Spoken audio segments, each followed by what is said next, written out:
अगर सर्व सुखाचे अगर सर्व सुखाचे सर्व सुखाचे सर्व सुखाचे बाप रघुमा देवी वर बाप रघुमा देवी वर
वरी सद्गुरुची दया परिपूर्ण वरी सद्गुरुची दया परिपूर्ण शमदम विभूती चर्चो निदान शमदम विभूती चर्चो निदान वाचे उच्चारी केशव नारायण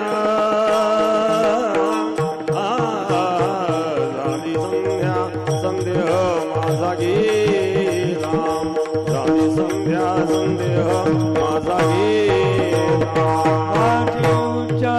केशव नारायण झाली संध्या संध्या माझा गेला झाली संध्या गेला पुत्र निर्माण झाला जेव्हा पुत्र निर्माण झाला ममता माता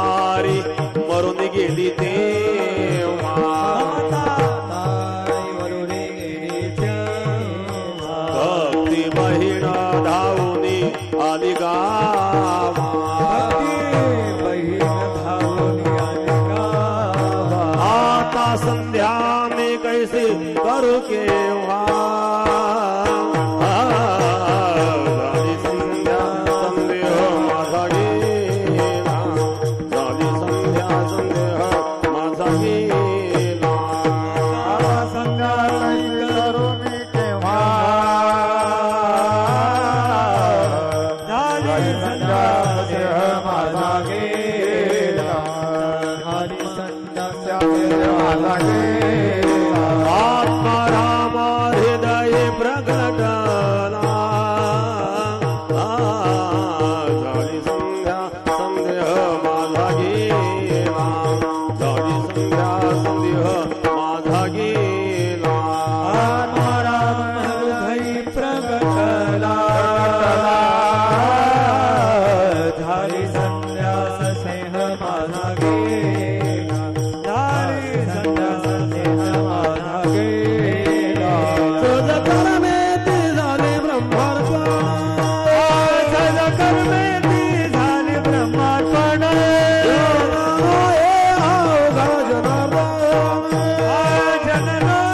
अवघा जनार्दन ऐकता निवते साधू ऐकता निवती साधू जन एका जनार्दनी वाणाले निज गुण झाली संध्या संदेह माझा गेला झाली संध्या संदेह माझा गेला एका जनार्दनी मानली निज गुण झाली संध्या संध्या माझा गेला झाली संध्या संध्या माझा गेला आत्माराम हृदय प्रगटला झाली संध्या संदेह माझा गेला झाली संध्या संदेह माझा गेला राम हृदय प्रगटला झाली संध्या संध्या माझा गेला झाली संध्या संध्या माझा गेला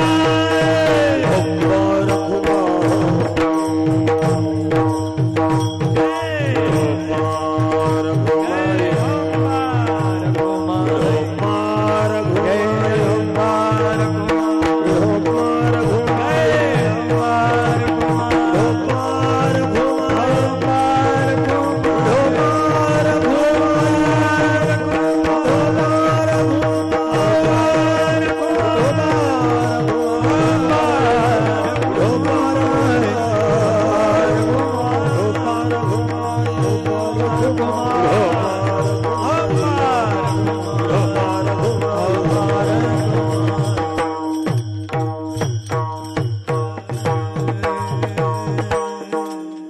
चंद्रकांत महाराज कोपरगाव, काशीनाथ महाराज चांदवड,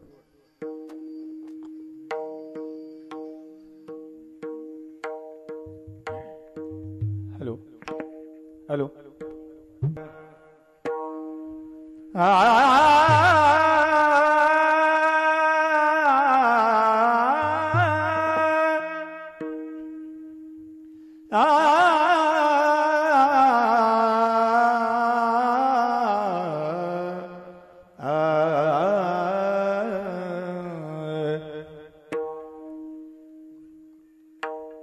गुरु कृपा निर्मळ भागीरथीरा गुरु कृपा निर्मळ भागीरथी गुरु कृपा निर्मळ भागीरथी गुरु कृपा निर्मळ भागीरथी गुरु कृपा निर्मळ भागीरथी गुरु कृपा निर्मळ भागीरथी गुरु कृपा निर्मळ भागीरथी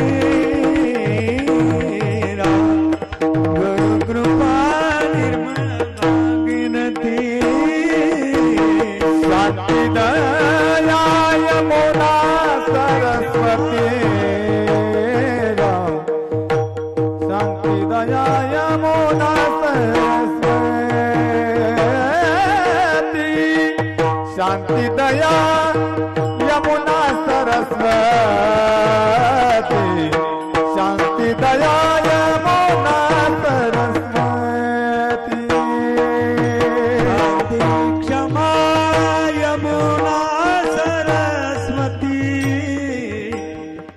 शांति क्षमा यमुना सरस्वती शांति क्षमा यमुना सरस्वती शांति क्षमा यमुना सरस्वती ऐसे पदे एकत्र जैते हो ऐसे पदे एकत्र जैते हो ऐसे पदे एकत्र जैते हो ऐसे पदे एकत्र जैते ऐसी पदे एकत्र होती ऐसी पदे एकत्र होती ऐसी पदे एकत्र होती ऐसी पदे एकत्र होती स्वानुभव आत्मस्थिति स्वानुभव है स्थान मुक्त स्थिति झाली संज्ञा संदेह माझा संज्ञा संदेह माझा गेला झाली संज्ञा संदेह माझा गेला साली संज्ञा संदेह माझा गेला स्वानुभव स्नान मुक्त स्थिति स्वानुभव स्नान मुक्त स्थिति झाली संज्ञा संग माझा गेला झाली संज्ञा संग माझा गेला झाली संज्ञा संग माझा गेला झाली संज्ञा संग माझा गेला आत्मराम हृदय प्रगटला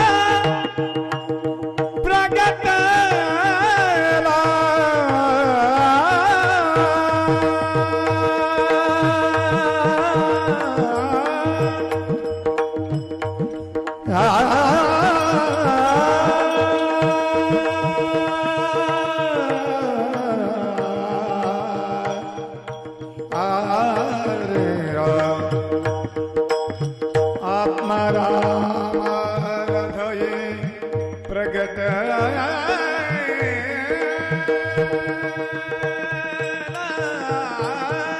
आत्माराम हृदय आत्माराम हृदय प्रगट संध्या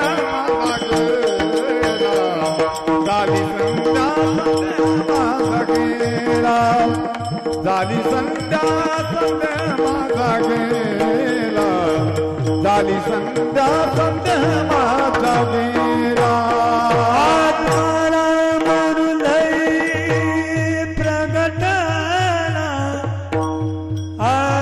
आत्माराम हृदय प्रगटला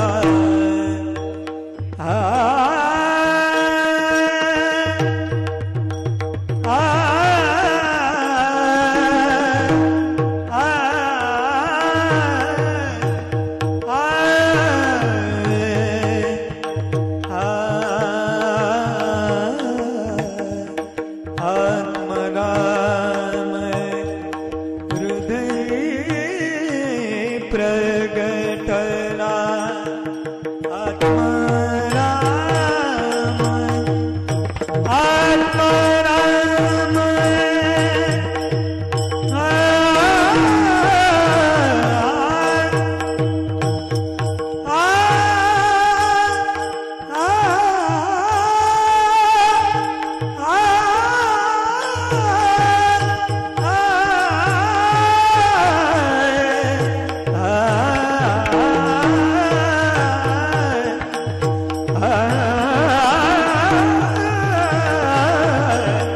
आत्मा आत्माराम प्रगटला आत्माराम प्रगटला झाली संध्या संध्या माझा गेला झाली संध्या संध्या माझा गेला झाली संध्या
संध्या माझा गेला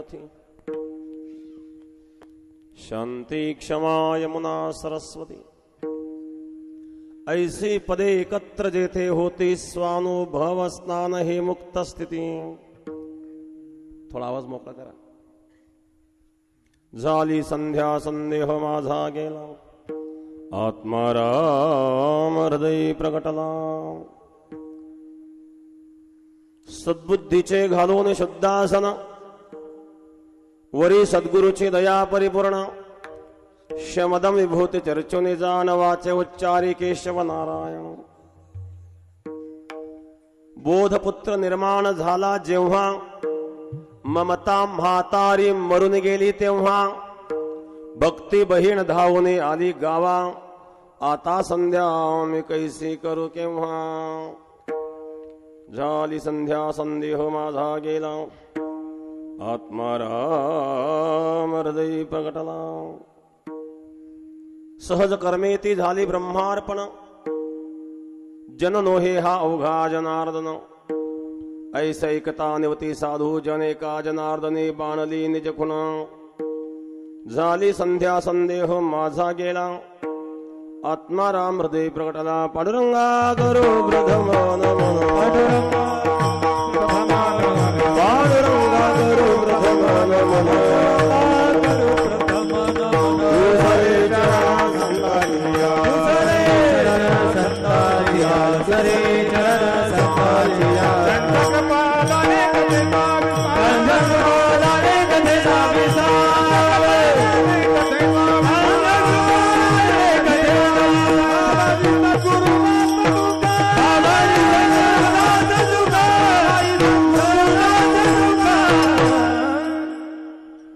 समचरण सरोजन सांद्रिलांबुदाभं जुगन्धित पाणिं मण्डनं मण्डनानां तरुण तुलसी माला कंधरं कुंजदित्रं सदैधवलहासं विठ्ठलं चिन्तयामि।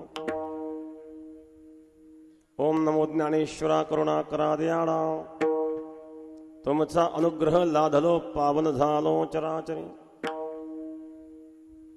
ध्यान मूलम गुरुर्मूर्ति पूजा मूलम गुरुपदम मंत्र मूलम गुरुर्वाक्यम मोक्ष मूलम गुरुकृपा। गंगा विशुद्धं नितपाद स्पर्शं सरोवेष्टितं चुंबितं पुण्यस्थानं सराले स्थितं तं समाधिस्थमूर्तिं नमामि गंगागिरियोगिराजं। शुचिः शीलः समदक्षः सप्रतापी जितेन्द्रियं तं नारायणगिरिं वन्दे सच्चिदानन्दविग्रहम्।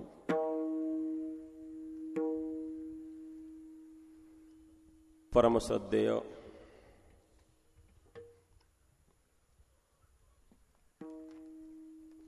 ब्रह्मलीन सद्गुरू हरे कृष्ण महाराजजी यांच्या शताब्दी उत्सवाच्या निमित्ताने शताब्दी समाधी सोहळा महोत्सव त्यानिमित्ताने असणारा हा योग श्रीमद भागवत कथा ज्ञानयज्ञ सोहळा त्यामध्ये आज सप्ताहाचा 7वा दिवस आणि या 7व्या दिवसाची असणारी ही सेवा उपस्थित सर्व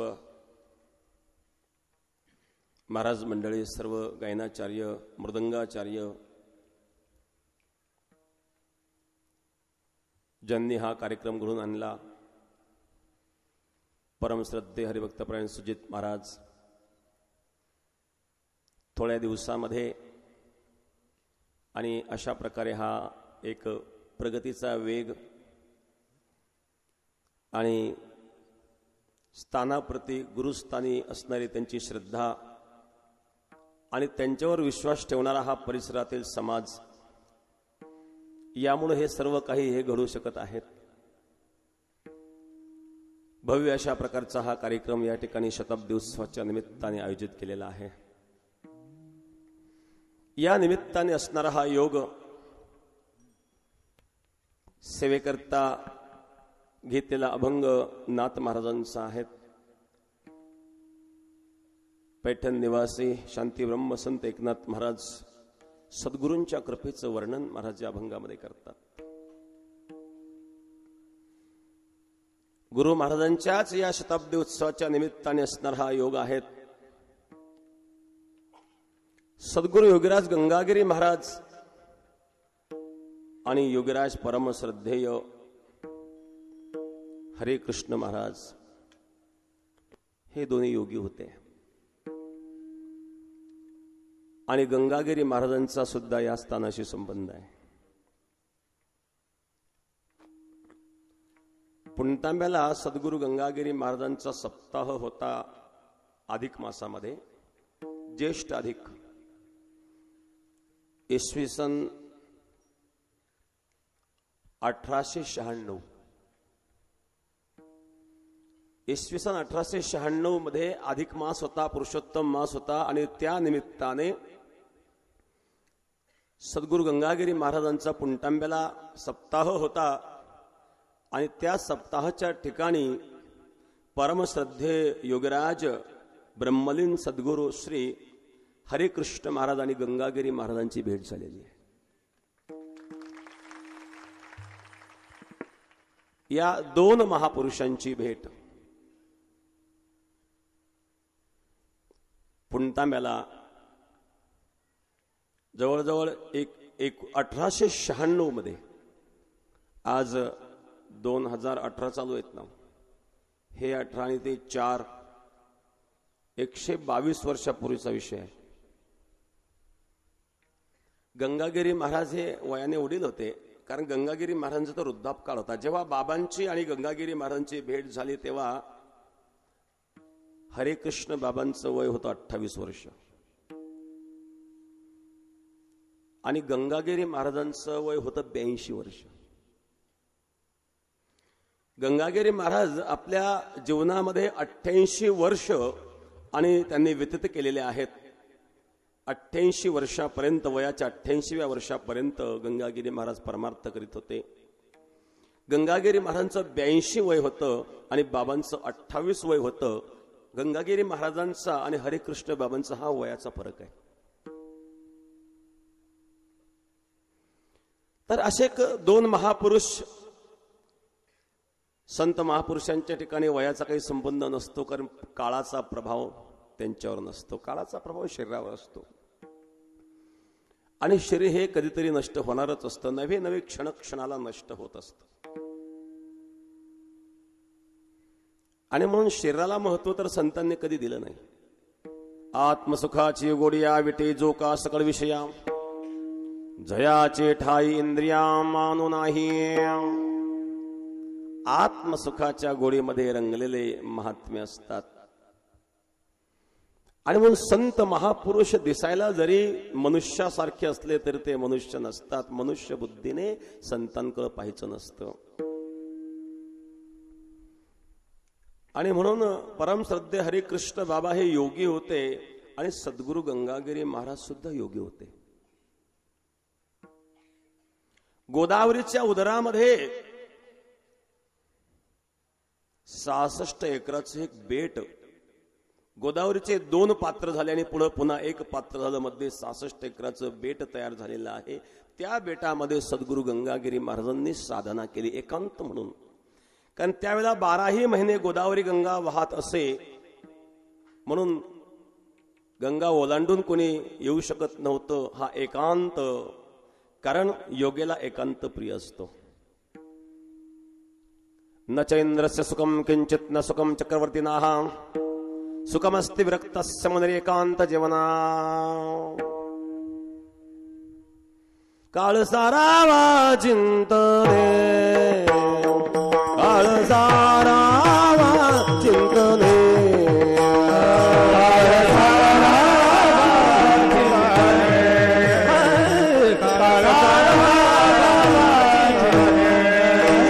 एकांतवासी गंगा स्नाने, एकांतवासी गंगा स्नाने.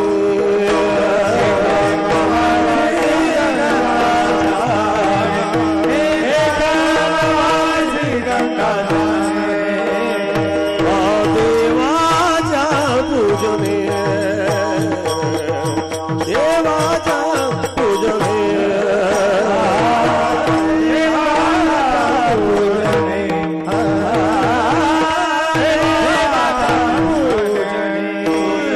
प्रदक्षिणा तुळसीच्या, प्रदक्षिणा तुळसीच्या,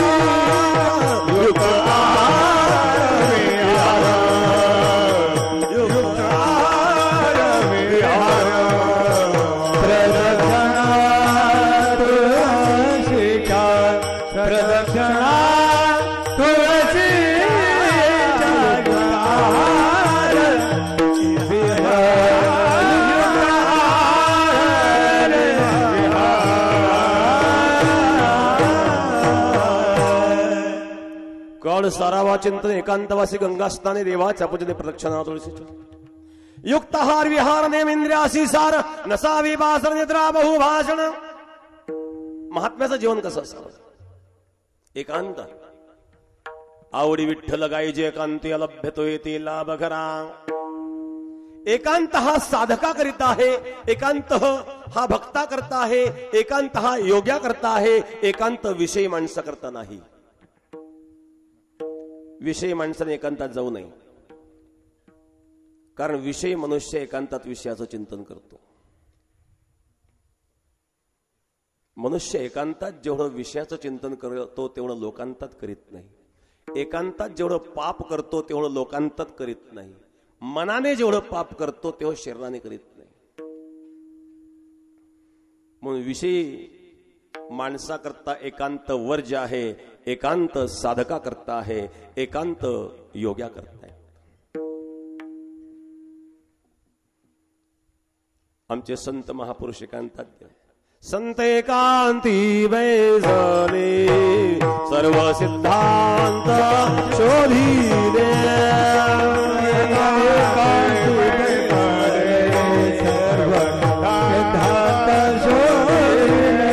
ध्यान दृष्टी अवलोकिले, सार काढिले निवडूने. ध्यान दृष्टी अवलोकिले, सार काढिले निवडूने. एकांतात गेले. एकांतात काय करावं? एकांतात भगवंताचं चिंतन करावं, एकांतात साधना करावी, एकांतात ध्यान करावं. काही लोक एकांतात टिंगल करीत बसतात, काही एकांतात पत्ते खेळत बसतात, तर काही एकांतात. लक्षात आलं तुमच्या? वाटत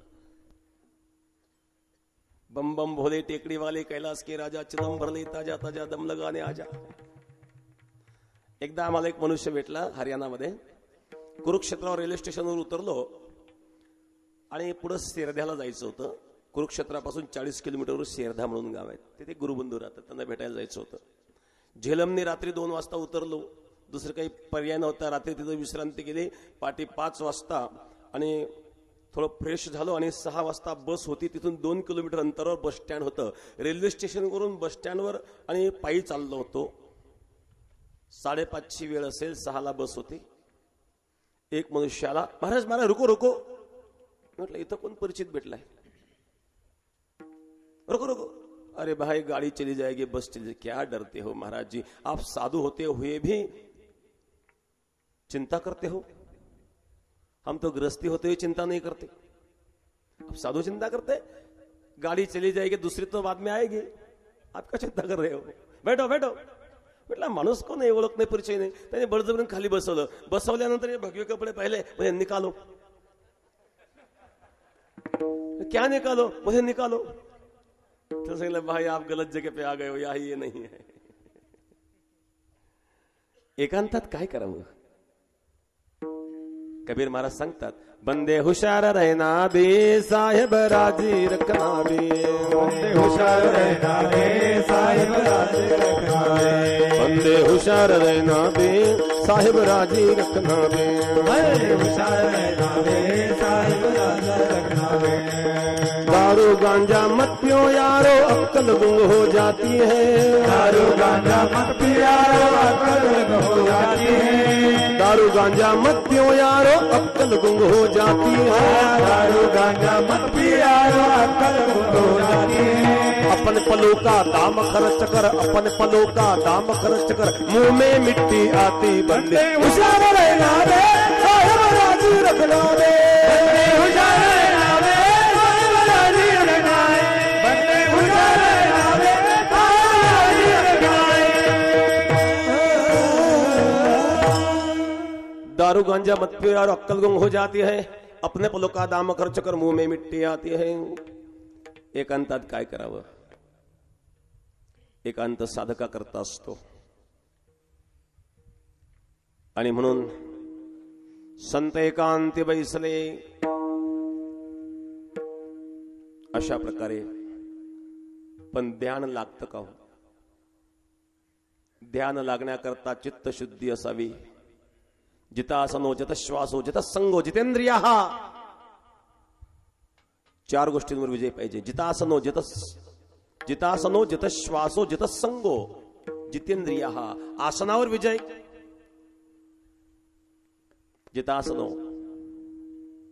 जितश्वासो श्वासावर विजय. जितसंगो संगतीवर विजय. आणि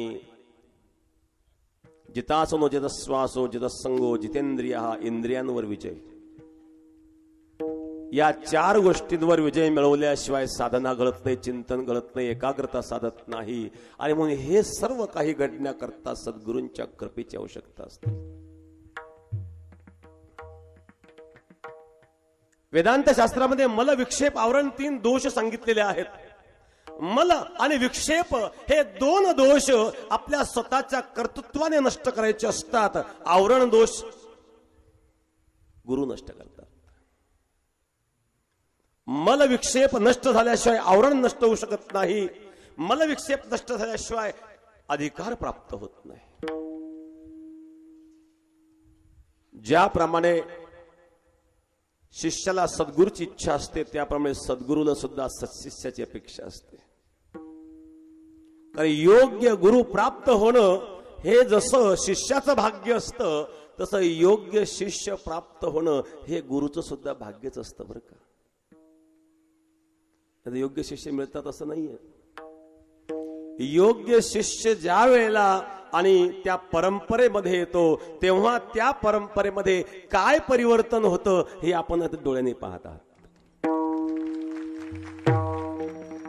म्हणून योग्य गुरु मिळणं हे जसं शिष्याचं भाग्य आहे, तसं योग्य शिष्य मिळणं हे गुरुचं सुद्धा भाग्य असतं.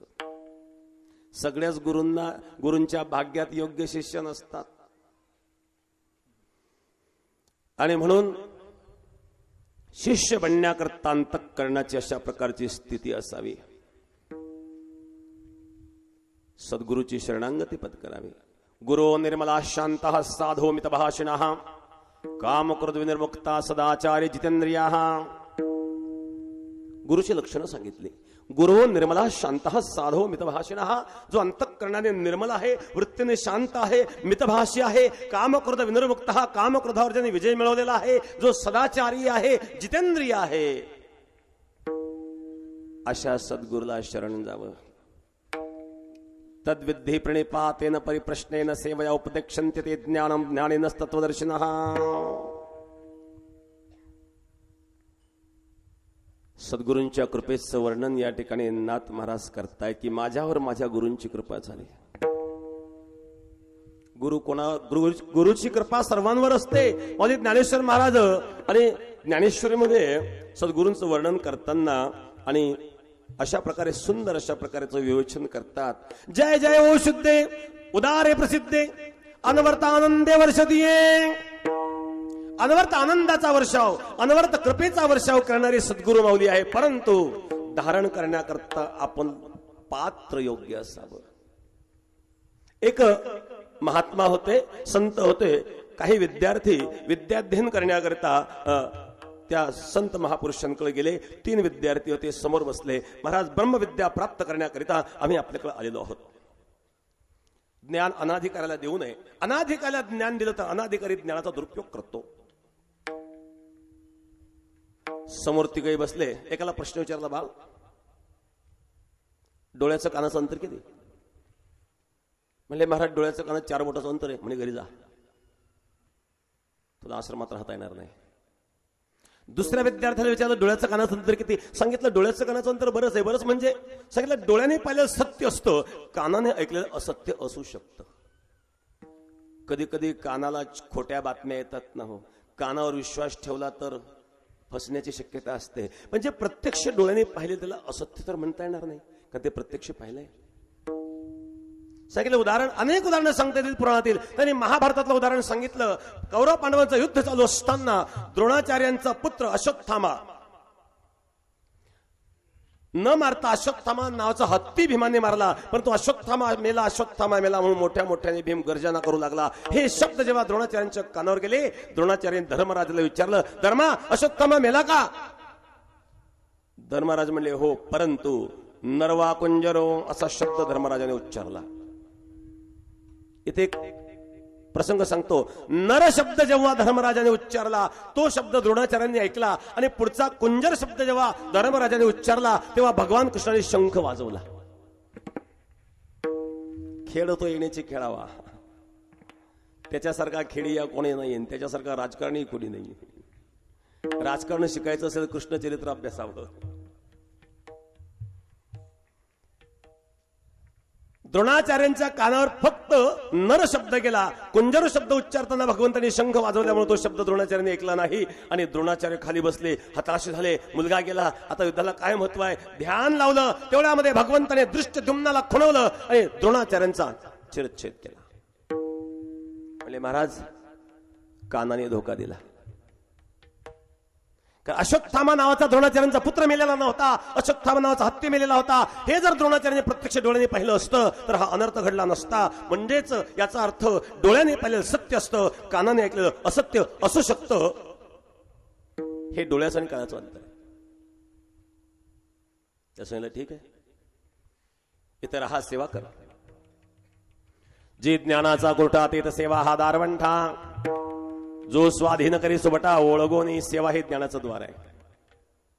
सेवा कर. सेवा करून चित्त शुद्धी होईल. चित्त शुद्धी झाल्यानंतर ज्ञान धारण करण्याची क्षमता निर्माण होईल. तेव्हा तुला ज्ञान दिलं जाईल. तिसऱ्या मुलाला विचारलं, डोळ्याचं कानाचं अंतर किती? त्याने सांगितलं डोळ्याने पाहिलेलं असत्य असतं, कानाने ऐकलेलं सत्य असतं. याने उलट सांगितलं, जे प्रत्यक्ष डोळ्याने पाहिलं ते असत्य कसं असू शकेल?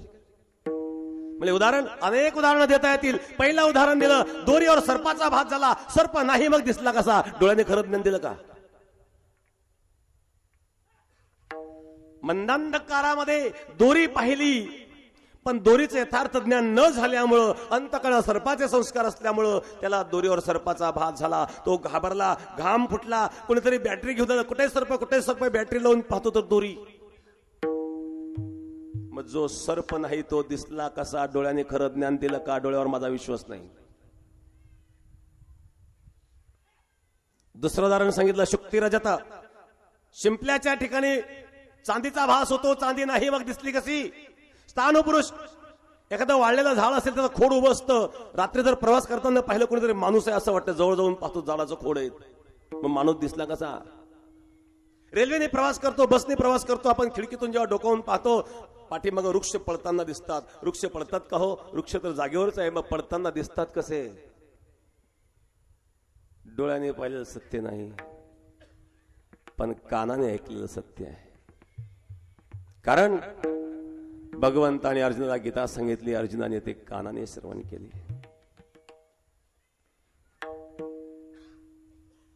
शुकाचार्यांनी परीक्षितीला भागवत सांगितला, राजा परीक्षितीने कानाने श्रवण केलं.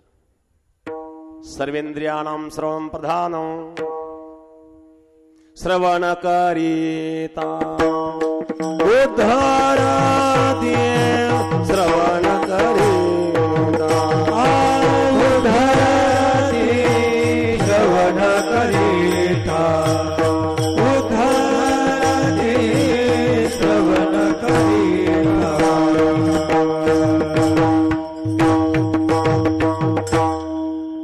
करेल जो प्रश्न सांगेल जो कथा श्रवण करिता उद्धरती सर्वेंद्रियाणाम श्रवण प्रधानम. वायवीय संहिता नामक ग्रंथ आहे, त्या ग्रंथामध्ये 4 प्रकारचे शक्तिपात सांगितले. गुरुची कृपा म्हणजे काय? नाथ महाराज सांगतात, माझ्या सद्गुरूंची कृपा कशी आहे? निर्मल आहेत, भगीरथी प्रमाणे शुद्ध आहे. आणि जिथं शांती क्षमा रूपी यमुना सरस्वतीचा संगम आहे, अशा संगमामध्ये जेव्हा मी स्नान करतो तिथं मुक्त स्थिती प्राप्त होत असते. प्रथम चरणामध्ये गुरु कृपा निर्मळ भागीरथी निर्मळ शांती क्षमा यमुना सरस्वती शांती क्षमा यमुना सरस्वती पदे एकत्र जेथे होती स्वानुभव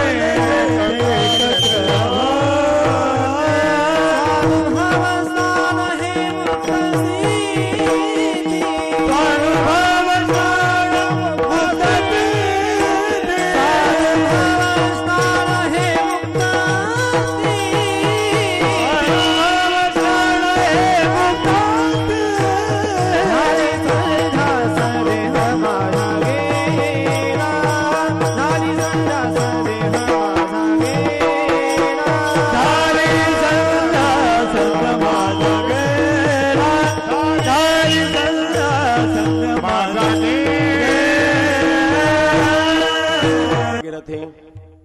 भागीरथी प्रमाणे निर्मल मल ज्या ठिकाणी नाही आहेत, निर्मल मन जन सो मोही पावा मोही कपट छल छिद्र न भावा. रामचरित मानस मध्ये भगवान सांगतात, जो अंतःकरणाने निर्मल आहे सो मोही पावा.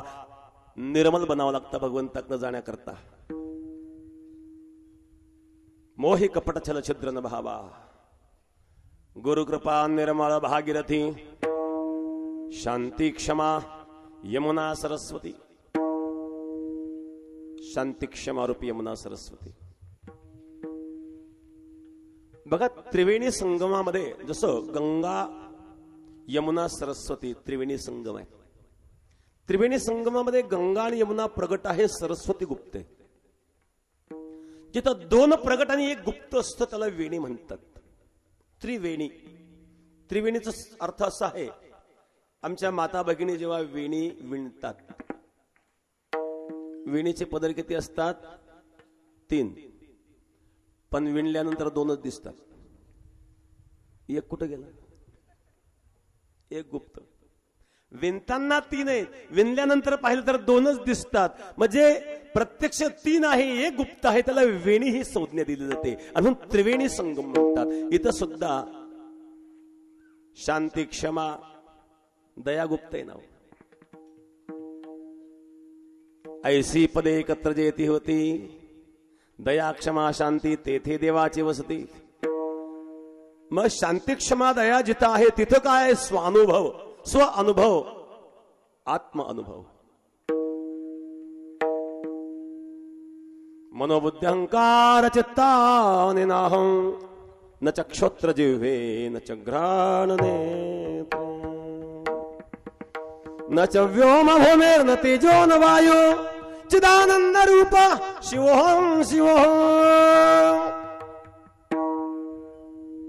मन बुद्धि मनोबुद्ध्यंकार चित्तानि नाहं न च क्षोत्र जिह्वे न च घ्राण नेत्रे न च व्योम भूमिर्न तेजो न वायुश्चिदानंद रूप शिवोहम शिवोहम. शिवोहम शिवोहम सच्चिदानंदोहम शिवोहम शिवोहम सच्चिदानंदोहम शिवोहम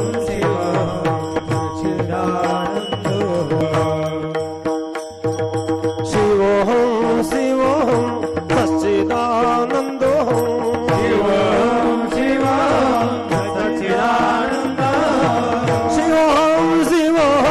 सच्चिदानंदो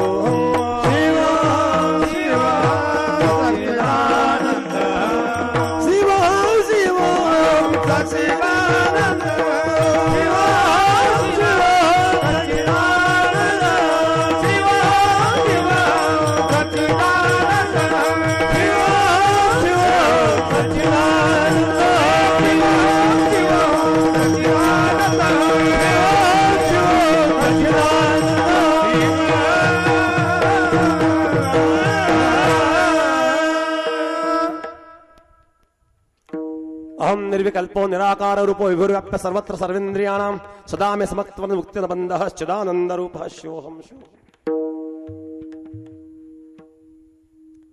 या आत्मस्वरूपाचा यथार्थ बोध कशाद्वारे होतो? गुरु कृपा निर्मल भागीरथी शांती क्षमा यमुना सरस्वती ऐसी पदे एकत्र जेथे होती स्वानुभव स्नान हे मुक्त स्थिती. ती जी अवस्था याला मुक्त अवस्था म्हणतात. ही कशाद्वारे प्राप्त झाली? सद्गुरूंच्या कृपेने प्राप्त झाली. प्रथमतः मी सांगत होतो वायवीय संहिता नावक ग्रंथामध्ये सद्गुरूंच्या कृपेचे 4 प्रकार सांगितले, ज्याला 4 प्रकारचे शक्तिपात म्हणतात. एक आहे शब्द शक्तिपात, दुसरा आहे स्पर्श शक्तिपात, तिसरा आहे दृष्टी शक्तिपात आणि चौथा आहे स्मरण शक्तिपात. विठाला विठाला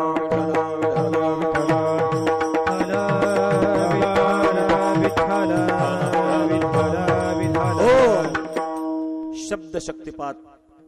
सद्गुरु कानामध्ये मंत्र सांगतात. मननात त्रायते ती मंत्र, मनन करणारा जो तारतो त्याला मंत्र म्हणतात.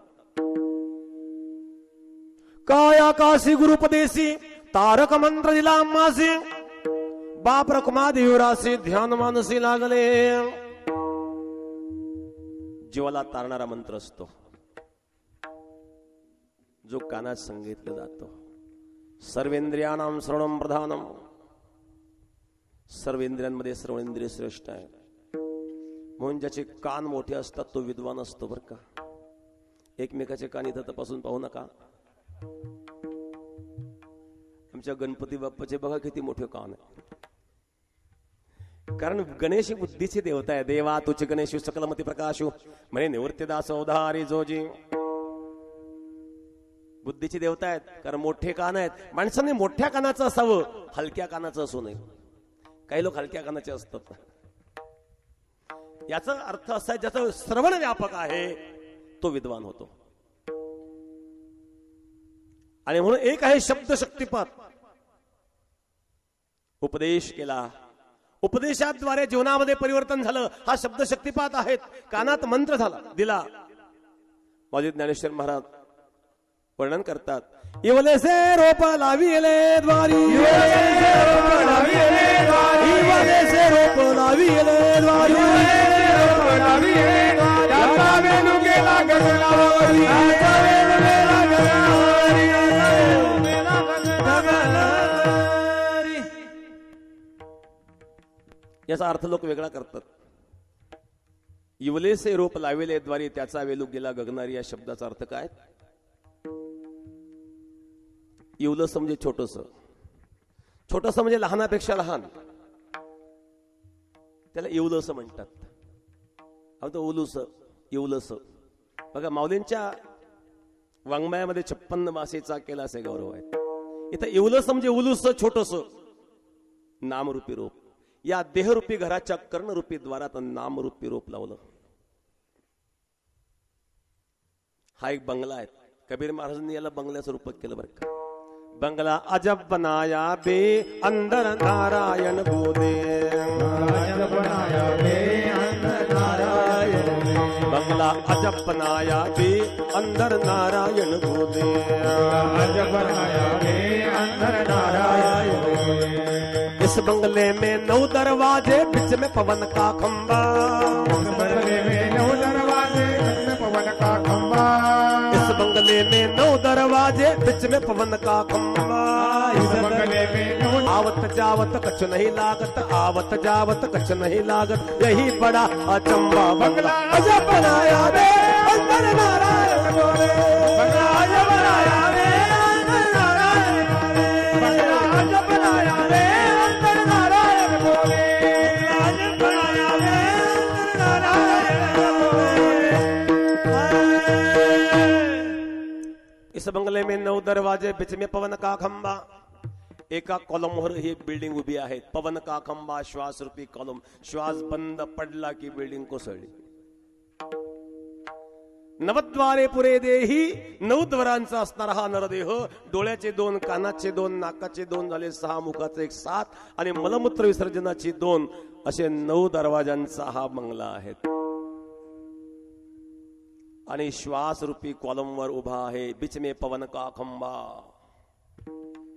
या 9 द्वारांपैकी श्रेष्ठ द्वार आहे श्रवणेंद्रिय. या देहरूपी घराच्या कर्णरूपी द्वारात नामरूपी रोप लावलं. याला शब्द शक्तिपात म्हणतात. म्हणून शास्त्रामध्ये सर्व मंत्र दिलेले असतात, पण सद्गुरूंच्या मुखातून ते का श्रवण करायचं असतं त्याला कारण आहेत. शास्त्र सागराप्रमाणे आहे. सागरामध्ये अथांग जल आहे, पण एक घोटभर सुद्धा पाणी सागराचं पिऊ शकणार नाही. तेच सागराचं जल जेव्हा मेघाच्या मुखातून पृथ्वीवर भूमीवर पडतं तेव्हा ते अमृत होतं, जीवन होतं. तसं शास्त्र वचन जेव्हा सद्गुरूंच्या मुखातून आपण श्रवण करतो त्यावेळेला ते एक एक शब्द अमृतमय बनतात, एक एक शब्द मंत्र बनतात. हा आहे शब्द शक्तिपात. दुसरा आहे स्पर्श शक्तिपात. मस्तकी तो जाणा ठेविला कर, मस्तकी तो जाणा ठेविला कर, मस्तकी तो जाणा ठेविला कर, मस्तकी तो जाणा. सद्गुरु राय कृपा बल केली, सापडविले वाटे घाटा गंगे स्नान, सापडविले वाटे घाटा गंगा स्नान, सापडविले वाटे घाटा गंगे स्नान. मस्तकी तो जाणा ठेविला कर, मस्तकी तो जाणा ठेविला कर, मस्तकी तो जाणा ठेविला कर, मस्तकी तो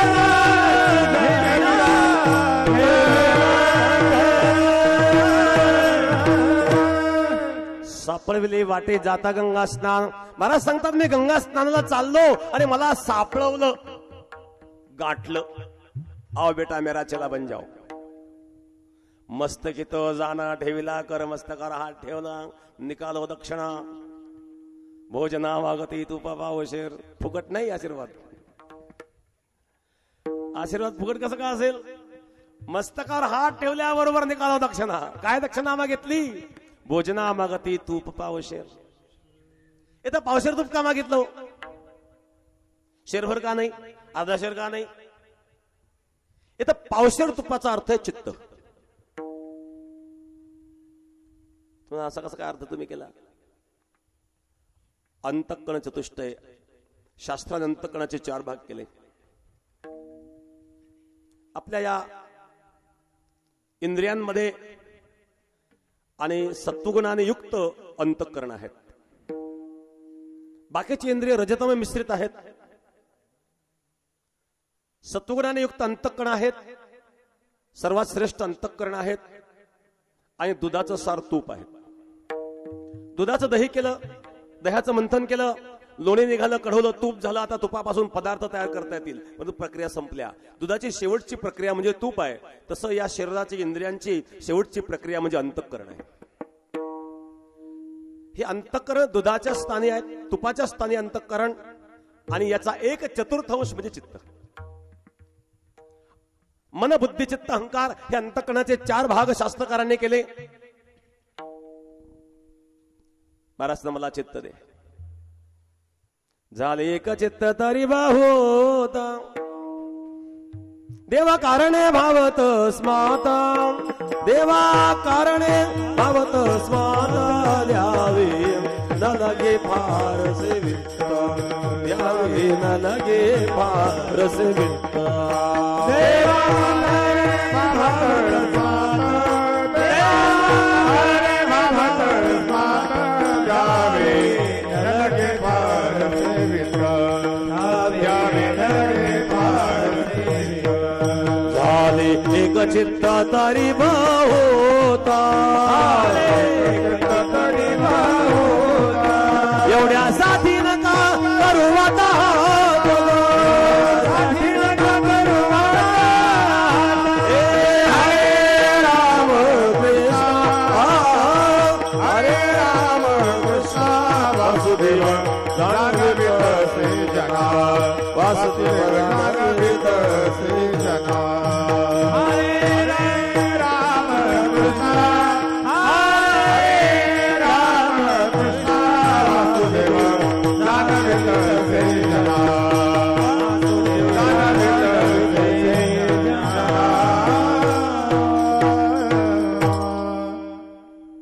देवा कारणे भावत अस्मात, द्यावे न लगे फार सेवित. झाले एक चित्त तरी बहुत, एवढ्यासाठी नका करू आता हात का. झाले एक चित्त तरी बहुत, एक चित्त दे.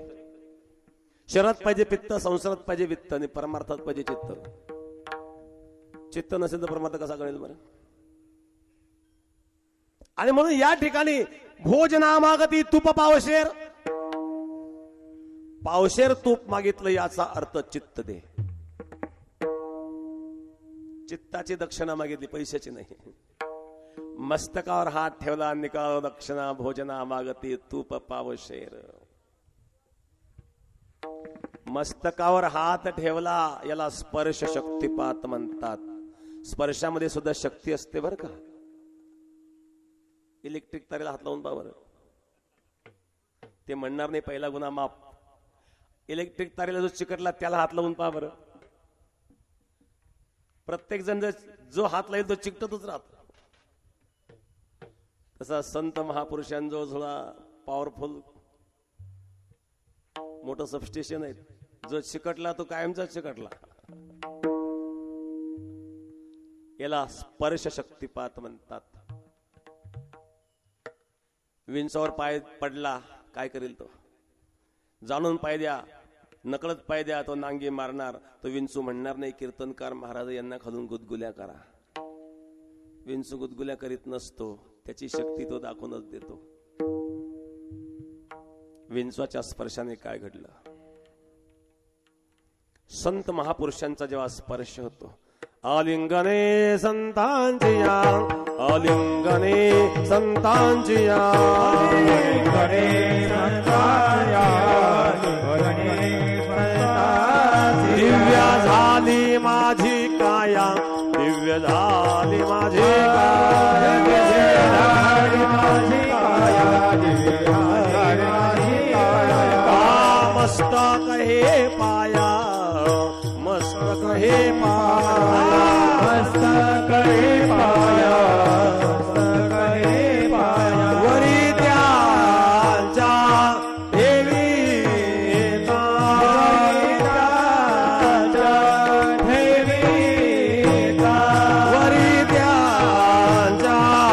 देवी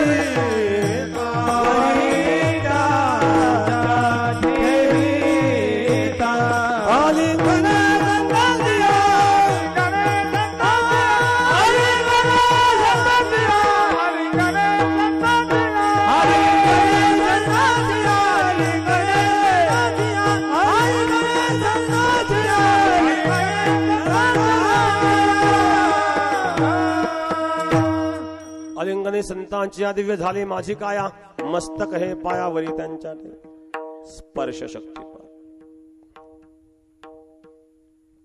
एक आहे शब्द शक्तिपात. महापुरुषांचा जेव्हा स्पर्श होतो, स्पर्श झाल्याबरोबर व्हायब्रेशन चालू होतं, स्पंदन. याला म्हणतात पुन्हा तिसरा शक्तिपात, दृष्टी शक्तिपात.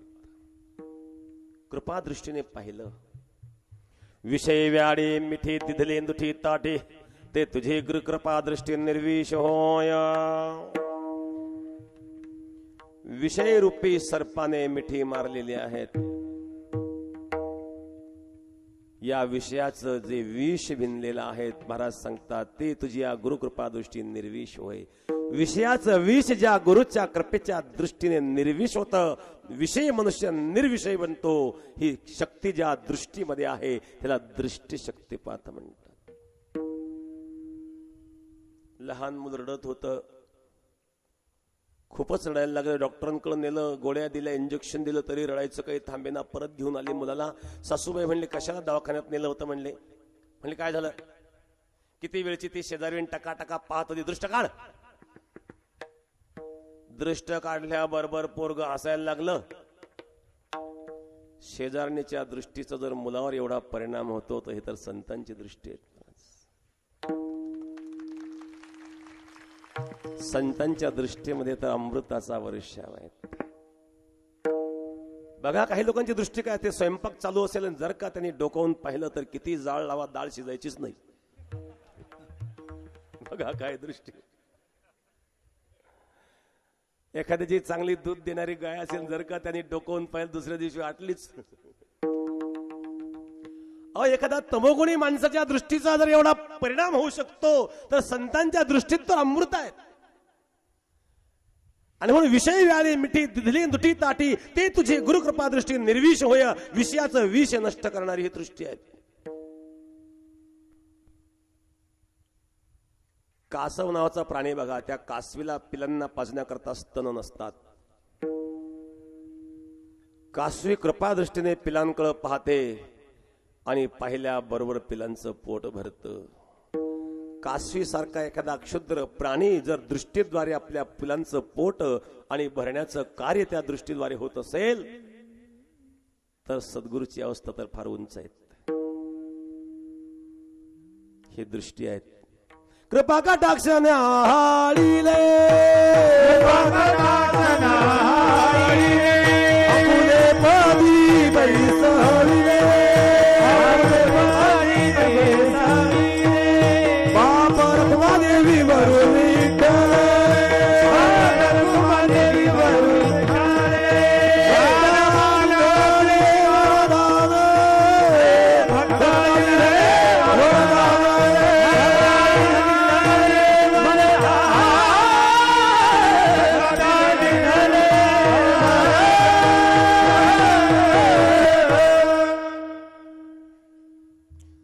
दृष्टी शक्तिपात. शब्द शक्तिपात, स्पर्श शक्तिपात, दृष्टी शक्तिपात. चौथा आहे स्मरण शक्तिपात. याकरता व्यवहारातलं उदाहरण सांगता येईल. मासा जेव्हा अंडी घालतो तेव्हा त्या अंडीचं स्मरण करीत असतो. बघा, अंडी घालणारे जे प्राणी असतात त्या अंडीतून जीव निर्माण होण्याकरता त्या अंडीला आपल्या शरीराची ऊर्जा देत असतात. पक्षी असतील किंवा अनेक पक्षी असतील, अंडी देणारे प्राणी असतील किंवा सर्वांनी डोळ्याने पाहिलेली नेहमी कोंबडी असते, आपल्या अंड्यावर बसते. ते म्हणजे शरीराची ऊर्जा त्या अंडीला देते आणि त्या अंडीतून जीव निर्माण होतो. परंतु मासा जेव्हा अंडी घालतो त्या माशाला तर ही सुविधा नाही आहे शरीराचा स्पर्श करण्याची.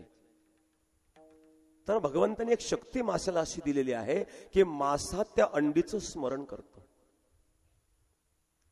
बघा, पक्षाला त्या अंडीतून जीव निर्माण होण्याकरता, ती ऊर्जा निर्माण होण्याकरता स्वतः त्या अंडीजवळ जावं लागतं आणि त्या आपल्या शरीराची ऊर्जा त्या अंडीला द्यावी लागते, पण माशाला तसं करावं लागत नाही. मासा त्या अंडीचं स्मरण करतो आणि अंडीचं स्मरण करून करून त्या अंडीमध्ये ऊर्जा निर्माण होते आणि त्या ऊर्जेतून जीव निर्माण होतो. माशासारखा क्षुद्र प्राणी अंडीचं स्मरण करतो तर त्यातून जीव निर्माण होतो. पण सद्गुरू जेव्हा आपल्या शिष्याचं स्मरण करतात, स्मरण केल्याबरोबर उद्धार होतो महाराज. याला स्मरण शक्तिपात म्हणतात. यापैकी कुठल्याही माध्यमातून, कधी मंत्राद्वारे अथवा स्पर्शाद्वारे अथवा दृष्टीद्वारे किंवा स्मरणाद्वारे जो काही प्रसंग निर्माण होईल त्या प्रसंगाद्वारे ज्यावेळेला आपल्यामध्ये योग्यता निर्माण होईल, अधिकार निर्माण होईल, तेव्हा सद्गुरूंची कृपा आपल्यावर प्राप्त होत असते. कृपा पात्र आपल्याला बनावं लागतं. एक मनुष्य म्हणला, महाराज मी खूप फिरलो पण मला योग्य असे काही सद्गुरू मिळालेच नाही. त्या सांगितलं तुझ्या दृष्टीचा दोष आहे. संत सुद्धा जेवढी तुमची जाणून घेण्याची क्षमता असेल तेवढेच कळतील, त्या पलीकडे नाही कळत. एकदा एक मनुष्य भेटला, नास्तिक होता पण तो पंढरपूरला जाऊन आला आषाढीवारीला. 10-5 वर्षापूर्वीचा विषय आहे. त्याच्यानंतर बाबा तो काय पाहिलं पंढरीला? म्हणजे पंढरीला मी जेव्हा चंद्रभागेत गेलो, जिकडे तिकडे घाणच घाण. त्याला विचारलं, तुला पांडुरंग दिसले नाही का? पुंडलिकराय दिसले नाही का? एखादा कीर्तन ऐकायला आलं नाही का? हरिपाठ ऐकायला आलं नाही का? घाणच दिसली, याचा तुझ्या आत घाण बनली. लोहचुंबक ज्याप्रमाणे लोखंडाला आकर्षित करतं, तांब पितळ सोनं चांदी सगळे धातू एकत्रित केला आणि लोहचुंबक घेऊन जा, फक्त लोखंडाला आकर्षित करेल. आपल्या चित्तामध्ये जर मलिनता असेल, चित्तामध्ये जर घाण असेल तर सर्वदूर घाणच दिसेल. म्हणून तर अगोदर चित्त शुद्ध करावं लागतं. तुका म्हणे चित्त करा रे निर्मळ येऊन गोपाळ आहे. ते एक महात्मा होते, तीर्थयात्रा चालले होते. दुपारची वेळ, खूप भूक लागली, तहानही लागली, मध्ये गाव काही सापडत नाहीये. इकडे तिकडे नजर टाकली, कुठं पाणी मिळेल का? एक आंब्याच्या झाडाखाली कोणीतरी शेतकरी बसलेला होता न्याहारी करता. नुकतेच औत सोडून तो न्याहारीला बसलेला होता. त्या साधूने पहिले, चला इथं पाणी तरी मिळेल. त्या शेतकऱ्याकडे गेला साधू, पाणी मागितलं, शेतकऱ्यांनी पाणी दिलं. आग्रह केला, महाराज 2 घास भोजन करा, माझ्या बरोबर भोजनाची वेळ झालेली आहे. त्यांनी सांगितलं, अरे बाबा तू काम करणारा, कष्ट करणारा म्हणून तुझ्यामध्ये वाटेकरी होणं मला योग्य वाटत नाही. नाही म्हणले, महाराज काही काळजी करू नका, उन्हाळ्याचे दिवस आहे, फार काही कामं नाही आहेत, घरी गेल्यानंतर पुन्हा जेवण करता येईल. त्यांनी साधूला आग्रहाने भोजन घातलं. योगायोग त्यांनी नवीन विहीर खोदलेली होती, त्या विहिरीला खूप चांगलं पाणी लागलेलं होतं. त्यांनी सांगितलं, महाराज एक विचारू का? म्हणले, काय? आता नवीन विहीर खोदली, पाणी भरपूर लागलं, पाणी गोड आहेत, पण अजून पूजा राहिली. मला असं वाटतं हा योगायोग आहे, तुम्ही आला तर करा ना पाण्याची पूजा. माझंही असा योग कधी येणार आहेत? त्यांनी सांगितलं, पण पाण्याची पूजा मी करणार, पण त्याचा मुहूर्त पाहिजे. म्हणजे काढा मुहूर्त. ते साधूकडे पंचांग होतं, त्यांनी मुहूर्त पाहिलं. म्हणजे मुहूर्त 6-7 दिवसानंतर आहे. म्हणजे थांबा 7-8 दिवस, तुम्हाला तरी काय अडचण आहे, तुमच्याकडे पोरं रडायचे. ते बरोबर आहे, मला काही घाई नाही म्हणले. आणि एवढा आग्रह जर शेतकरी करीत असेल तर मोडणं योग्य नाही. साधूने निमंत्रण स्वीकारलं आणि त्या साधूला तो घरी घेऊन गेला, गावात घेऊन गेला. साधू महात्मा विद्वान होते, सर्व गाव त्या ठिकाणी दर्शनाकरता आलं. विद्वान असल्यामुळे प्रवचनामध्ये सर्व लोक रंगले. 7-8 दिवस लोक शेतातच गेले नाही. सोमवारचा दिवस उद्या होणार, रविवारचा दिवस स्वतः सांगितलं उद्या सोमवार आहे, उद्या पूजा करायची आहे आपल्याला. संध्याकाळी सांगितलं तुम्ही पाहून या बरं पाणी स्वच्छ आहे का नाही. स्वच्छ नसेल तर, घाण असेल तर काढून टाका, पाणी स्वच्छ करा आणि नवीन पाणी उपसून टाका. उद्या सकाळी नवीन पाणीला आपली पूजा करायची आहे. हा जेव्हा गेला, विहिरीत डोकून पाहिलं तर दुर्गंध यायला लागला. हा घरी गेल्यावर 2 कुत्रे पडले. कुत्र्यांचं झालं भांडण आणि पडले त्या विहिरीत आणि मरून सडले नव्हते. हा 6-7 दिवस गावातच. ते फुगून वर आले, दुर्गंध यायला लागला. म्हणले, महाराज विहिरीतून दुर्गंध येतोय. म्हणले, का? म्हणले, कुत्रे सोडून पडले. म्हणजे कुत्रे काढून फेका, कुत्रे काढून फेका आणि पाणी उपसा, नवीन पाणी येईल, उद्या आपण पूजा करू. आता 7-8 दिवस थांबलोय म्हणले आपण, आता परत कसं जाता येईल? तो गेला, त्याने मोटर चालू केले, पाणी उपसून टाकलं. सकाळी पुन्हा आला, पुन्हा दुर्गंध येतो. म्हणले, दुर्गंध काही गेला नाही. म्हणले, कुत्रे काढले का? नाही म्हणले, कुत्रे तसेच आहेत. कुत्रे तसेच आहेत आणि पाणी उपसायचं काम चालू आहे. त्याला हसून उपयोग नाही, आमची हीच अवस्था आहे. आम्ही परमार्थ करतो म्हणजे पाणी उपसायचं काम चालू आहे, पण आमच्या आतमध्ये हे सडलेले कुत्रे तसेच आहेत अजून.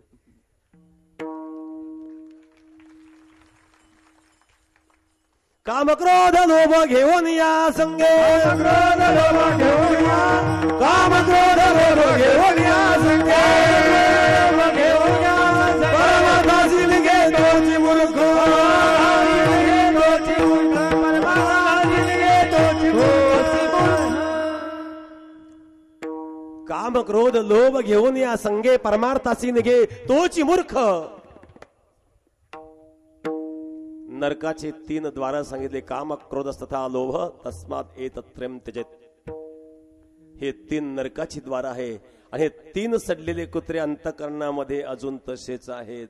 जोपर्यंत हे निघत नाही तोपर्यंत किती पाणी उपसलं. केलेल्या कर्माचं फल देवाच्या बापाला चुकलं नाही बरं का.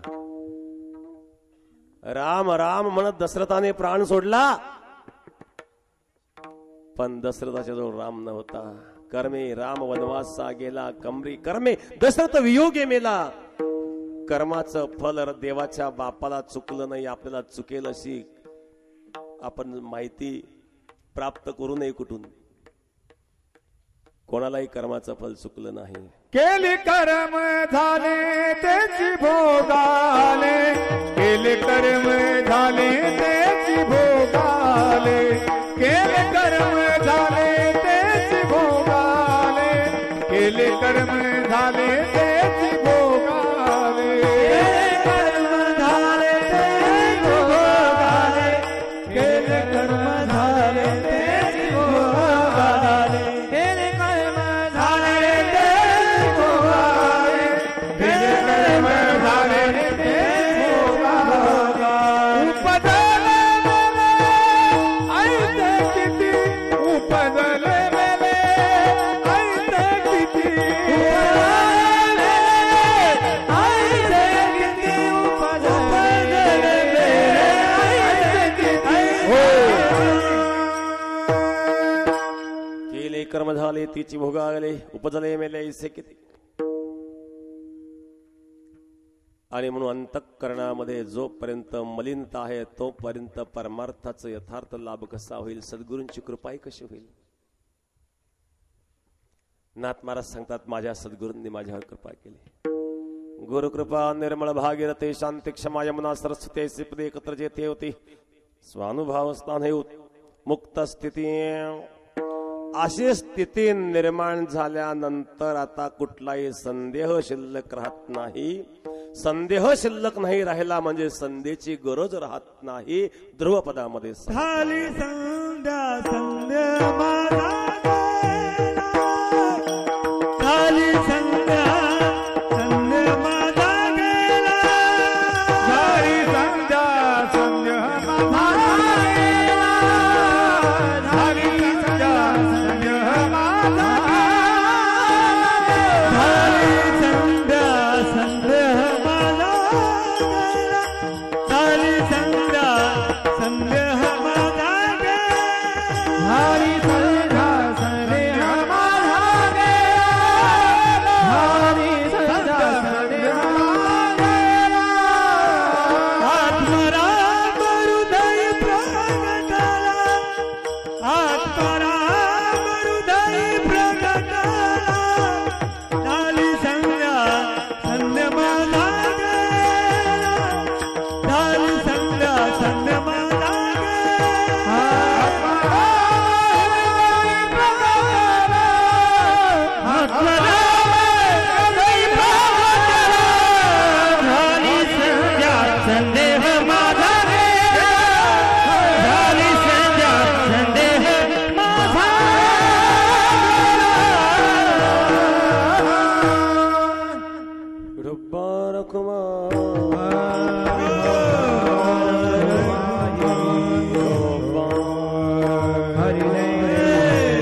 संध्या संदेह माझा गेला आत्माराम हृदय प्रगटला विठाला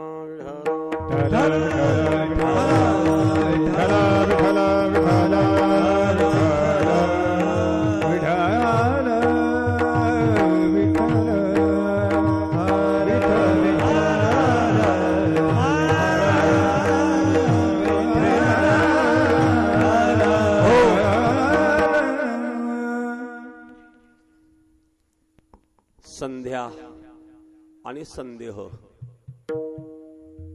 याचा फार जवळचा संबंध आहे. जोपर्यंत संदेह आहे तोपर्यंत संध्या आहे. शास्त्रकार त्रिकाल संध्या सांगतात. संध्येचा उद्देश काय?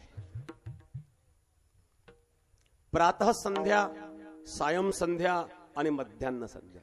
संध्या म्हणजे संधी काळ. प्रातः संध्या रात्र आणि दिवस याचा संधी काळ. सायं संध्या दिवस आणि रात्र याचा संधी काळ. मध्यान्ह संध्या पूर्वार्ध आणि उत्तरार्ध याचा संधी काळ. दिवसाच्या पूर्वार्ध आणि उत्तरार्धाचा संधिकाळ म्हणजे मध्यान्ह संध्या. रात्र आणि दिवसाचा संधिकाळ प्रातः संध्या. दिवस आणि रात्रीचा संध्या म्हणजे सायं संध्या. संधी काळामध्ये संध्या का करायची असते? आपण जर सूक्ष्म चिंतन केलं, एकांतामध्ये किंवा एकाग्रता साधली तर आपल्या लक्षात येईल की ह्या ज्या 3 वेळा आहेत ह्या मनामध्ये विकार येण्याच्या वेळा आहेत. आणि ज्या वेळेला मनात विकार येतो त्यावेळेला या मनाला संधीत गुंतवायचं असतं. मनाचा स्वभाव आहे मनोधावते सर्वत्र मदोन्मत्त गजेंद्रवत. उन्मत्त झालेल्या गजेंद्राप्रमाणे धावणारं हे मन आहे. या मनाला कुठं लावायचंय? भगवंताच्या चरणावर, भगवंताच्या चिंतनामध्ये. कबीर महाराज वर्णन करतात, अरे मना, रे मन मूर्ख कब तक जग में जीवन व्यर्थ गवाए. रे मन मूर्ख कब तक जग में जीवन व्यर्थ गवाए. रे मन मूर्ख कब तक जग में जीवन व्यर्थ गवाएगा. रे मन मूर्ख कब तक जग में जीवन व्यर्थ गवाएगा. राम नाम नहीं गाएगा तो अंत समय पछताएगा. राम नाम नहीं गाएगा तो अंत समय पछताएगा. रे मन मूर्ख कब तक जग में जीवन व्यर्थ गवाएगा. रे मन मूर्ख कब तक जग में जीवन व्यर्थ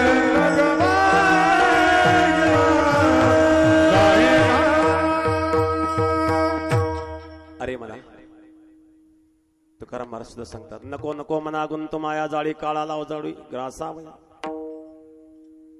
अरे मना नको या जाळ्यात गुंतू. धावणं तुझा स्वभाव आहे ना, मनात येते धाव घेई राहे विठोबाचे बाई. बल तिकडे धावू नको. चंचलता मनाचा स्वभाव आहे. मनो धावते सर्वत्र मदन्मत्त गजेंद्रवत. उन्मत्त झालेल्या गजेंद्राप्रमाणे धावणारं मन आहेत. या मनाचा स्वभाव सांगतो. एक भिकारी होता. मनाचा स्वभाव चंचलता आणि मनाचा स्वभाव संकल्प विकल्प करणे. पडल्या पडल्या तो विचार करीत होता. भिकारी भिक्षा मागून आणायचा, पीठ मागून आणायचं, उरलेलं पीठ माठामध्ये भरायचा. भला मोठा माठ पिठाने भरून वर टांगून ठेवला झोपडीमध्ये. आणि पडल्या पडल्या विचार करतो, मोडक्या बाजेवर, तुटक्या दोरीवर, फाटक्या गोधडीवर. त्या माठाकडे पाहून विचार करतोय, जर दुष्काळ पडला तर या पिठाचे फार पैसे होतील. हो, किती पैसे होतील. मनाशीच म्हणतो एखादी शेळी येईल ना त्या पैशामध्ये. कारण दुष्काळात शेळ्या स्वस्त मिळतील, चारा मिळणार नाही म्हणून. एक शेळी घेऊन टाकू म्हणले आपण. मग त्या एका शेळीच्या 5-6 वर्षामध्ये 20-25 शेळ्या होतील. शेळ्या विकून टाकायच्या. शेळीची जात फार विचित्र, कुठे तोंड घालते ठेवायचेच नाही. 2 जर्सी गाई घेऊन म्हणले 20-20 लिटर दुधाच्या. 40 लिटर दूध होईल ना. 25 रुपये जरी भाव मिळाला तर 1000 रुपये झाले. 400 रुपये खर्चात गेले, 600 राहिले ना. मग 600 रुपये जर आपल्याला दररोज मिळायला लागले, महिन्याच किती झाले? 18,000 रुपये. 18,000 रुपये दुधाचे महिन्याचे मिळायला लागले. लग्न करायला काय हरकत आहे? कोणी मुलगी दिली ना आपल्याला? तो विचार कर, लग्न करून टाकू म्हणले. मग पत्नी येईल, मुलं बाळ होतील. एक दिवस मी गाईचं दूध काढीत असेल, सकाळी सकाळी तेवढ्यात पोरग येईल. पप्पा पप्पा मम्मीनी बोलावलं.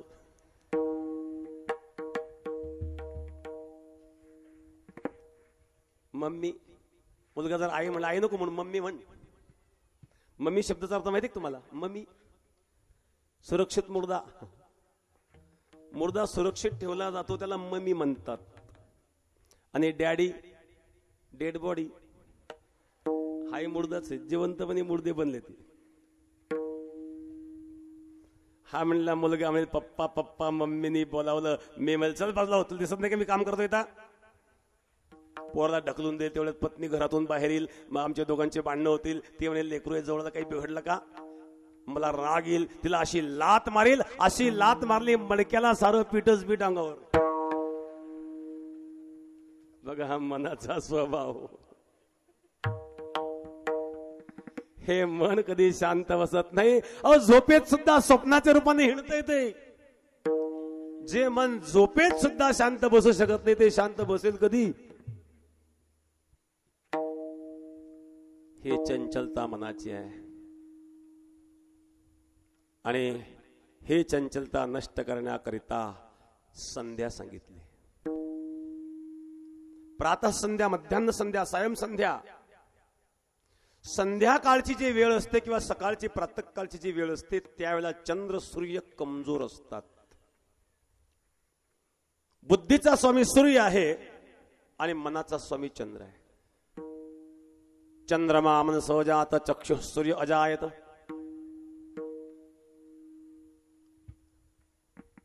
चंद्र मनाचा स्वामी आहे.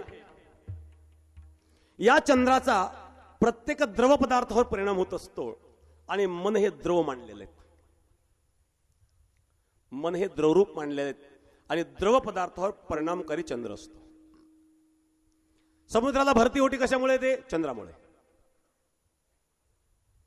गीतेमध्ये भगवान सांगतात यच्चंद्रमस्य चाग्नो तत्तेज विद्धिमामकाम कामा विश्वच भूतानि धारयाम्य होमोजसः पुष्णामि चौषधि सर्वा सोम भूत्वा रसात्मकः. वनस्पतीमध्ये जे औषधी गुण येतात ते चंद्रातून येतात. चंद्रामध्ये अमृत आहेत. चंद्रामृते तृप्ती पारणे चकोरा भ्रमरासी चारा सुगंधाचा. चकोर नावाचा पक्षी चंद्रातलं अमृत प्राशन करतो. जे चंद्रावर जाऊन आले त्यांना अजून अमृत सापडलं नाही, त्यांना पाणीच सापडले ना अजून. पण आमच्या संतांनी सांगितलं चंद्रामृते तृप्ती पारणे चकोरा. चकोर पक्षी चंद्रातलं अमृत प्राशन करतो आणि तेच चंद्रातून श्रावणारं अमृत वनस्पतीच्या रसतत्वावर परिणाम करतं आणि वनस्पतीमध्ये औषधी गुण निर्माण होतात. आयुर्वेद शास्त्रामध्ये विशिष्ट वनस्पती विशिष्ट नक्षत्रावर काढायला सांगतात. त्याला कारण आहे त्या नक्षत्रावर आणि चंद्राची असणारी स्थिती आणि त्यामुळे त्या वनस्पतीमध्ये असणारे रसतत्व ते त्या पद्धतीचे असतात. म्हणून त्या नक्षत्रावरती वनस्पती काढली तर ती त्या रोगाला उपयोग येते. तीच वनस्पती दुसऱ्या नक्षत्रावर काढली तर वेगळ्या रोगाला वापरली जाते. याचा संबंध चंद्राशी येतो. चंद्राचा जसा समुद्राच्या भरती ओटीशी संबंध येतो तसं चंद्राचा प्रत्येक द्रव पदार्थाशी संबंध येतो. समुद्रामध्ये अथांग जल असल्यामुळे ते समुद्रात जाणवतं. आपल्या शरीरामध्ये जे रसतत्व आहे, शरीरामध्ये जे रक्त आहे त्यामध्ये सुद्धा जल आहेत, त्याच्यावरही परिणाम करतं. मन द्रवरूप आहेत, मनावरही परिणाम करतं. म्हणून कधी कधी असे प्रसंग होतात. अमावस्या पौर्णिमेला काहींना त्रास होतो. एकदा एक म्हातारी नातवाला घेऊन आली, लहान पोरगं होतं. म्हणले महाराज बघा या पोराला काय झालं, याला काहीतरी बाहेरचं झालं. म्हटलं आजोबा बाहेरचं काय झालं? म्हणजे अमावस्या पौर्णिमा आली की हा इवड्यासारखंच करतो म्हटले. सांगितलं आजेबाई ते बाहेरचं काही नाही, ते आतलंच आहे. ज्याची बुद्धी मनबुद्धी कमजोर असते त्याला अमावस्या पौर्णिमेला असं काही जाणवतं. त्याला कोणी काही केलेलं नसतं. कारण मनाचा स्वामी चंद्र आहे आणि बुद्धीचं स्वामी सूर्य आहे. मी सांगत होतो संध्याकाळ, प्रातःसंध्या, सायं संध्या या संध्येच्या काळामध्ये मनबुद्धी कमजोर झालेली असते आणि अशा वेळेला विकार येण्याची शक्यता दाट असते. मग विकार येण्याची जी वेळ आहे त्यावेळेला मनाला मोकळं न ठेवता तेव्हा भगवंताच्या पूजेत अडकवा, भगवंताच्या ध्यानात अडकवा म्हणून त्रिकाल संध्या सांगितली. पण जोपर्यंत विकार आहे तोपर्यंत संध्या आहे. पण महाराज सांगतात झाली संध्या संदेह माझा गेला. माझ्या गुरूंच्या कृपेने माझा संदेह गेला, आत्मा राम हृदय प्रगटला. त्यामुळे आता संध्या करण्याची गरज राहिली नाही. माशी काय कृपा केली हो सद्गुरूंनी. विठाला विठाला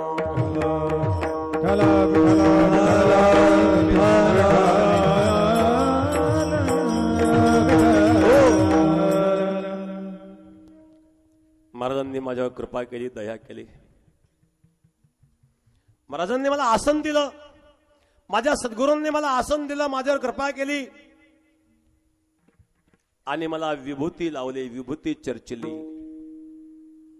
हे महाराज तृतीय चरणामध्ये सद्बुद्धीचे घालून सिद्धासन, सद्बुद्धीचे घालून सिद्धासन, सद्बुद्धीचे घालून शुद्धासन, सद्बुद्धीचे घालून शुद्धासन. वरी सद्गुरूची दया परिपूर्ण, वरी सद्गुरूची दया परिपूर्ण, वरी सद्गुरूची दया परिपूर्ण, वरी सद्गुरूची दया परिपूर्ण. समाधम विभूती चरचूनी जाण, समाधम विभूती चरचूनी जाण, समाधम विभूती चरचूनी जाण,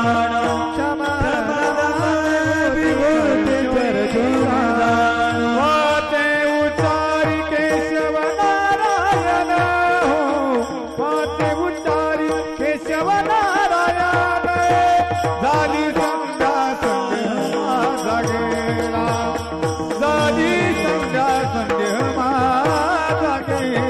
वाते उच्चारी केशव नारायण, वाते उच्चारी केशव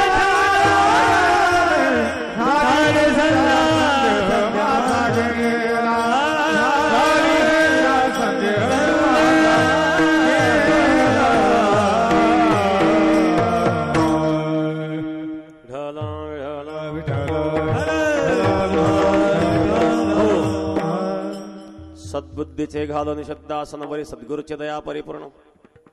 शमदम विभूती चर्चुनि जान, वाचे उच्चारी केशव नारायण. सद्बुद्धी रूपी आसन दिलं. जितासनो बुद्धीवर विजय मिळवा. कठोपनिषदामध्ये वर्णन आहेत. आत्मानं प्रथमं विद्ये शरं प्रथमेव तु, बुद्धिं तु सारथिं विद्ये मनः प्रग्रहम् एव च. हा शरीर आहे रथ, याचा स्वामी आहे आत्मा. आत्मानं रथितं विद्ये शरीरं प्रथमेव तु. शरीर रूपी रथाचा स्वामी आहे आत्मा, सारथी आहे बुद्धी, मन आहे लगाम, इंद्रिय आहेत घोडे. बुद्धिरूपी सारथ्याचे जर इंद्रियरूपी घोडे ताब्यात नसतील तर हे इंद्रियरूपी घोडे या शरीररूपी रथाला पंचविषयाच्या खड्ड्यात नेऊन टाकतात. हे पंचविषयाचे खड्डे आहेत. बुद्धिरूपी सारथी जेव्हा मनरूपी लगाम खेचतो, मन बुद्धीच्या ताब्यात असावं. बुद्धिरूपी सारथी जेव्हा मनरूपी लगाम खेचतो तेव्हा इंद्रियरूपी घोडे ताब्यात येतात. आत्मानं रथिनं विद्ये शरं प्रथमेव तु, बुद्धिं तु सारथिं विद्ये मनः प्रग्रहम् एव च. मन ताब्यात घेण्याकरता अगोदर बुद्धी, बुद्धीच्या ताब्यात मन आणि मन बुद्धीच्या ताब्यात इंद्रिय. हे सद्बुद्धी रूपी शुद्ध आसन दिलं. जितासनो, आसनावर विजय मिळवण्याकरता अगोदर सद्बुद्धी पाहिजे. नाही तर आम्ही 2 तासात किती आसनं बदलवतो. गुडघ्यात चमका, मानेत चमका, सगळ्या चमका निघतात. उतार वयामध्ये 50 उतरले की चमकाच. साधूचं जसं वय होतं तसं साधू चमकायला लागतो, संसारी माणसाच्या चमका निघायला लागतात. दोघांना फरक आहे.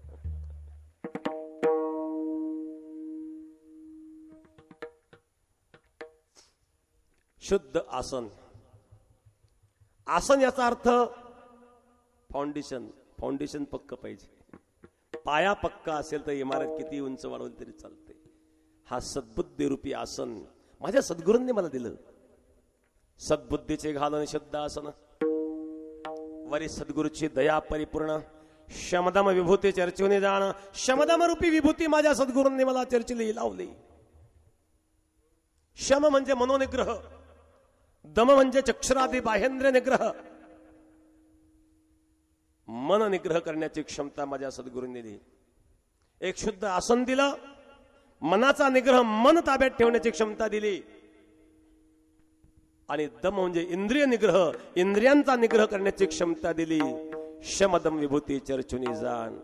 आणि मग मंत्रीला वाचे उच्चारे केशव नारायण. तेव्हा जप घडतो. नाही तर जप घडतो का हो? माला तो कर्मे फिरे जिपे फिरे मुख माही. मनुवा तो चौदिस फिरे यह तो सुमिरन नाही. हातात माळीचे मणी फिरतात, मुखात जीभ परते, मन चौकड फिरतं.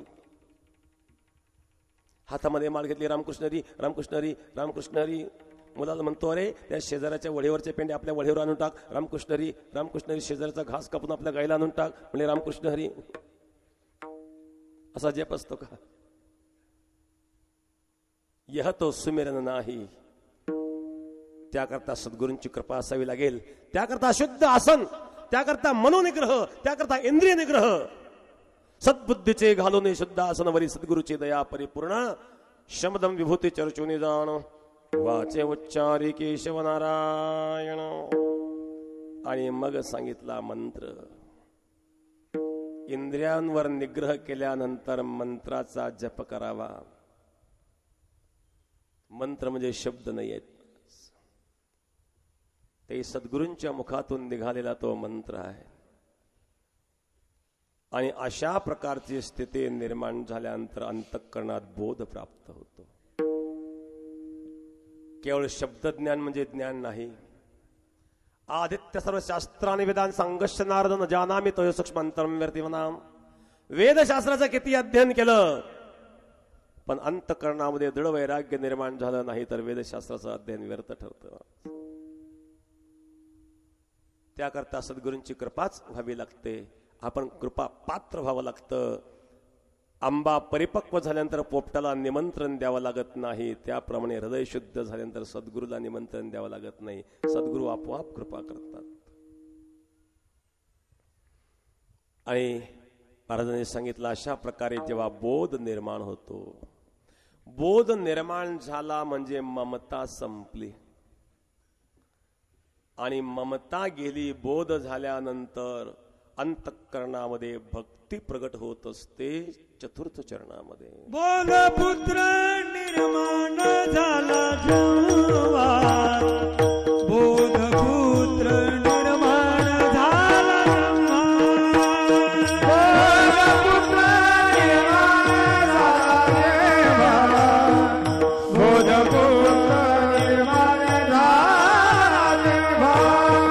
ममता म्हातारी मरून गेली तेव्हा.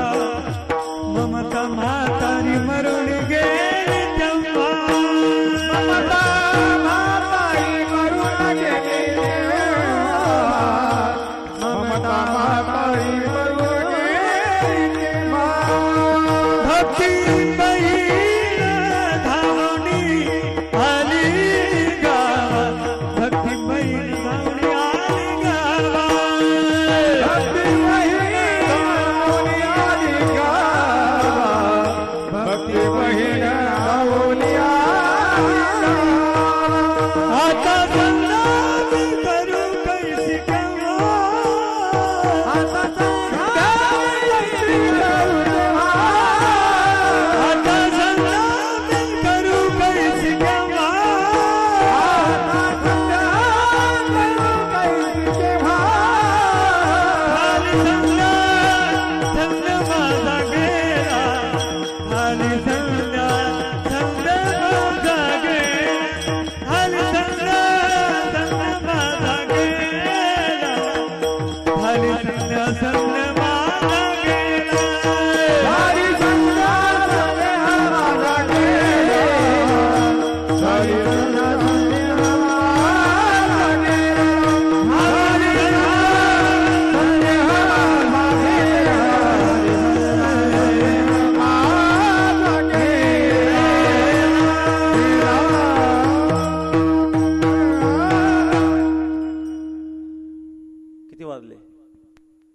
घड्याळाकडे लक्षच नाही घ्यावरून आता 11 वाजत आलेले आहेत.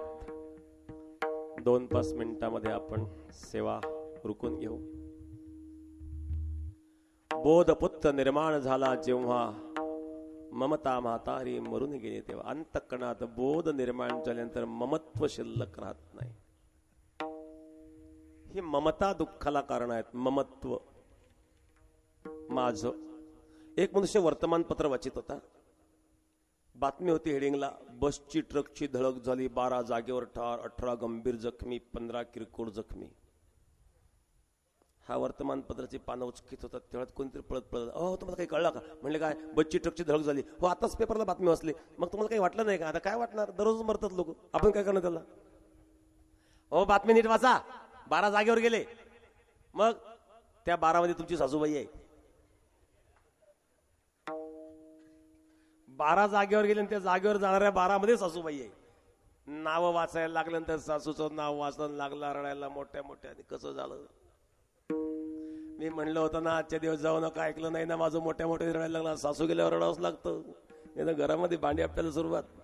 बघा ना किती निष्ठुर आहे, डोळ्याला पाणी सुद्धा नाही. काही क्षणापूर्वी म्हणत होता असे कितीतरी लोक मरतात, आपण तरी काय करणार. पण मेलेल्यांमध्ये माझं कोणीतरी होतं हे कळल्याबरोबर रडायला लागला. हे महत्व आहे. अंतःकरणामध्ये जेव्हा बोध झाला तेव्हा ममत्व शिल्लक राहत नाही. म्हणून बोध पुत्र निर्माण झाला जेव्हा ममता म्हातारी मरून गेली तेव्हा. आणि महत्व संपलं. त्यामुळं भक्ती बहीण धावून आली गावा. अंतःकरणामध्ये भक्ती दृढ झाली. आता संधीची काय आवश्यकता राहिली? आता संध्या मी कैशी करू केव्हा? जे जे दृष्टी दिसे ते ते हरिरूप पूजा ध्यान जप त्यासी नाही. आता तो जे करेल ते ब्रह्मार्पण आहेत. तो जे बोलेल ते शास्त्र आहेत. शास्त्राचं बंधन राहिलं नाही. पूजेची आवश्यकता नाही, संधीची आवश्यकता नाही आहेत. जे जे कर्म करेल ते कर्म ब्रह्मार्पण आहेत. कारण आता जगतच त्याच्याकरता शिल्लक राहिलेलं नाही. या जगतामध्ये सर्वत्र भगवत दर्शन त्याला होत आहेत. भगवत दर्शनाचे 4 प्रकार आहेत. आता मी लांबीत बसत नाही, फक्त सांगतो तुम्हाला. एक आहे स्वप्नातील भगवत दर्शन, दुसरे ध्यानातील भगवत दर्शन, तिसरे प्रत्यक्ष भगवत दर्शन आणि चौथे सर्वत्र भगवत दर्शन. स्वप्नातील भगवत दर्शनापेक्षा ध्यानातील भगवत दर्शन श्रेष्ठ आहे.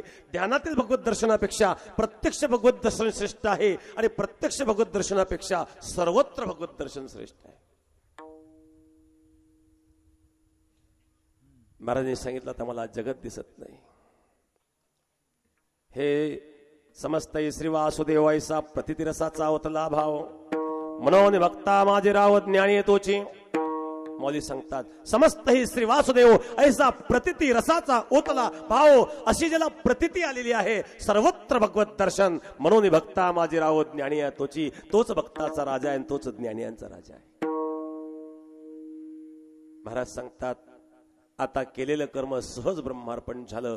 कारण हे जगत मला दिसत नाही. या जगतामध्ये जनार्दन दिसतो. आणि माझी ही स्थिती पाहिल्यानंतर माझ्या सद्गुरूंना समाधान झालं. शेवटच्या चरणात सहज कर्मे झाली ती ब्रह्मार्पण. सहज कर्मे झाली ब्रह्मार्पण.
गणेश्वर मावली, ज्ञानराज मावली, तुकाराम